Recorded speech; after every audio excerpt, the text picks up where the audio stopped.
তোমরা সবাই অনেকে বিভিন্ন গ্রুপে দেখতো যেখানে অনেক কার্যক্রম হইতেছে বা মোটরগুলো আমরা গেছিলাম কয়েকজন। ওনারা প্রথমত আমাদের এরকম ভাবে দেখাইছে যে ওনাদের আমরা নিজের সন্তান, মানে নিজের সন্তান এরকম ভাবে দেখাইছে, এরকম আদর যত্ন করছে দেখে তোমরা অবাক হবা। কিন্তু শেষে লাঠিতে ফেলাই দিছে আর দ্বিতীয়বার আমাদের দিকে তাকায় নাই। আমরা যদি এখন এগুলোর প্রতিবাদ করার সময় যদি আমরা এখন প্রতিবাদ না করি তাহলে কিন্তু আমরা জীবন আর কোনোদিন এটার আমরা মানে এটা বৈষম্য থাকি যাবে। আমাদের কাছে যে বিভিন্ন বড় ভাইয়েরা আমার সামনে এক বড় ভাই কি বলে, এক বড় ভাই শুধু বলছিল একটা সহসম্মানিক আসছিল, ও মনে হয় বলছে তোমরা আন্দোলন করতে পারবে না।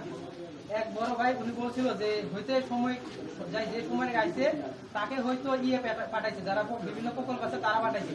এই কথাটা বলার সাথে সাথে এক সিনিয়র ভাই আমাদের 4 মোর্শ ডিপ্লোমা কেউ তার অভিভাবক ভাবে সে বলে না তুমি